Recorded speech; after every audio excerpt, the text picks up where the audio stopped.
السلام علیکم ورحمۃ اللہ وبرکاتہ۔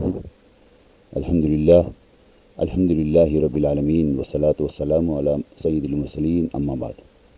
معزز سامعین، دوستوں، نوجوانوں اور بزرگوں، تمام تعریفات کے لائق وہی وحدہ لا شریک لہ ہے جس نے ہم تمام کو ایک مقصد کے ساتھ پیدا کیا۔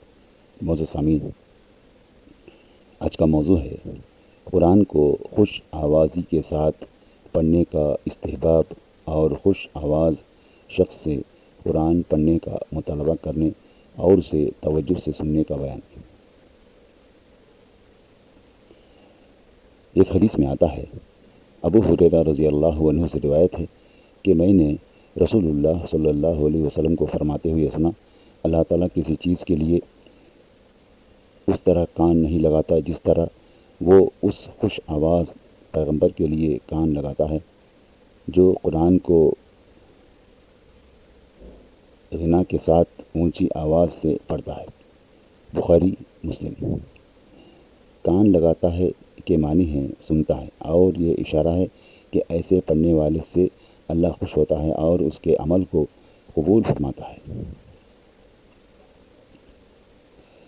فوائد، یعنی اللہ تعالیٰ کان لگا کر توجہ سے سنتا ہے، یہ جہاں ایک طرف اس کی رضا اور قبولیت کی دلیل ہے، وہاں دوسری طرف اس کی ایک صفت کان اور اس سے سننے کا بیان ہے جس پر ایمان رکھنا ضروری ہے، تاہم ہم اس کی کیفیت بیان کر سکتے ہیں، نہ اسے کسی کے ساتھ تشبیہ ہی دے سکتے ہیں۔ غنا کے ساتھ پڑھنے کا مطلب گانے کی طرح تکلف اور تصنع سے پڑھنا نہیں ہے، جیسے آج کل کی قاری بالخصوص مصر کے بعض قراء پڑھتے ہیں، بلکہ اس کا مطلب تجوید و حسن صوت کے ساتھ ایسے سوز سے پڑھنا ہے جس سے رقت طاری ہو۔ اس میں خوش آوازی اور سوز سے قرآن پڑھنے کی ترغیب ہے، تاہم یہ ضروری ہے کہ حرفوں کی ادائیگی اس طرح ہو کہ اس میں کمی یا بیشی نہ ہو۔ ایک حدیث میں آتا ہے، ابو موسیٰ اشعری رضی اللہ عنہ سے روایت ہے کہ رسول اللہ صلی اللہ علیہ وسلم نے ان سے فرمایا، تمہیں حضرت داؤد کے سروں میں سے ایک سر خوش آوازی دی گئی ہے، یعنی سر، حضرت داؤد کے سروں میں سے ایک سر خوش آوازی دی گئی ہے۔ بخاری مسلم۔ اور مسلم کی ایک روایت میں ہے، رسول اللہ صلی اللہ علیہ وسلم نے ان سے فرمایا، اگر تم مجھے دیکھ لیتے جبکہ گزشتہ رات میں تمہاری قرأت سن رہا تھا تو یقیناً تم خوش ہوتے۔ فوائد، انہیں مزمار گانے بجانے کے آلے بانسری وغیرہ کو کہا جاتا ہے، لیکن یہاں مراد سر اور خوش آوازی ہے۔ آل داؤد میں آل کا لفظ زائد ہے، مراد خود داؤد علیہ السلام ہے، کیونکہ حسن صوت حضرت داؤد ہی کو عطا کیا گیا تھا، نہ کہ آپ کی آل کو یا ان میں سے کسی کو۔ بہرحال حسن صوت بھی اللہ تعالیٰ کا ایک انعام ہے، جس کو چاہے وہ اس سے نواز دے۔ خوش قسمت ہیں وہ لوگ جنہیں یہ نعمت ملی اور وہ اس کے ذریعے سے لوگوں کو اللہ کا کلام سنا کر اللہ کے دین کی طرف بلاتے ہیں۔ خوش آوازی کو دنیا کمانے کے لیے بے حیائی پھیلانے کا ذریعہ نہیں بناتے، جس کا انجام نہایت برا ہے۔ اور ایک حدیث میں آتا ہے، برا بن عازب رضی اللہ عنہما سے روایت ہے کہ میں نے رسول اللہ صلی اللہ علیہ وسلم کو عشاء کی نماز میں سورۃ والتین والزیتون پڑھتے ہوئے سنا، بس میں نے آپ سے زیادہ اچھی آواز والا کوئی نہیں سنا۔ بخاری مسلم۔ فوائد، اس میں صراحت ہے کہ نبی کریم صلی اللہ علیہ وسلم کو جس طرح دیگر تمام خوبیاں عطا کی گئی تھیں، حسن صوت سے بھی آپ کو نوازا گیا تھا، اور دعوت و تبلیغ میں اس کی آپ کو ضرورت بھی تھی۔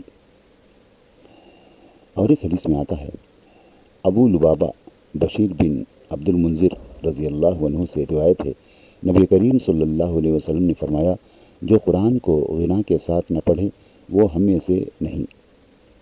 ابو داؤد نے عمدہ سند کے ساتھ بیان کیا ہے۔ یتغنا غنا کے ساتھ پڑھنے کا معنی ہے خوش آوازی کے ساتھ قرآن پڑھتا ہے۔ فوائد ہمیں سے نہیں ہے کا مطلب ہمارے طریقے اور سنت پر نہیں ہے۔ اس میں بھی خوش آوازی اور سوز و رقص سے قرآن پڑھنے کی ترغیب ہے، کیونکہ اس سے قرآن کے حسن اور تاثیر میں اضافہ ہوتا ہے۔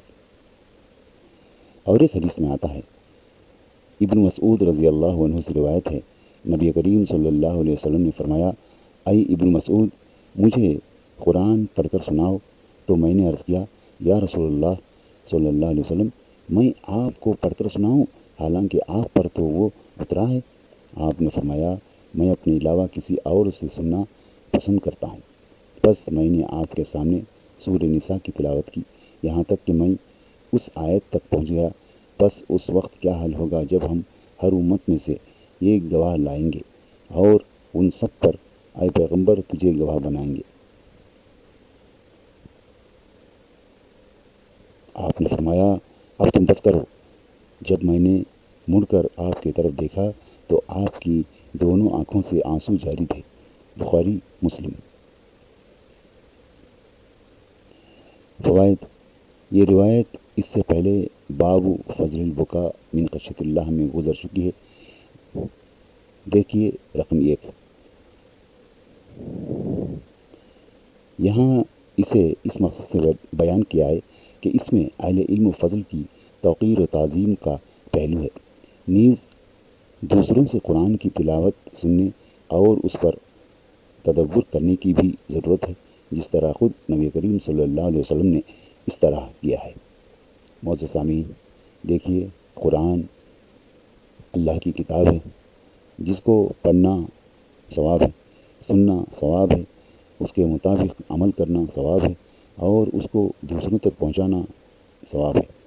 اس لیے ہم تمام کو چاہیے کہ ہم اللہ کی کتاب، اللہ تعالیٰ کے احکامات اور رسول اللہ صلی اللہ علیہ وسلم کے ارشادات کو ان کے مطابق ہم ان کو سیکھیں اور ان کے مطابق زندگی گزاریں اور ان کو دوسروں تک پہنچائیں۔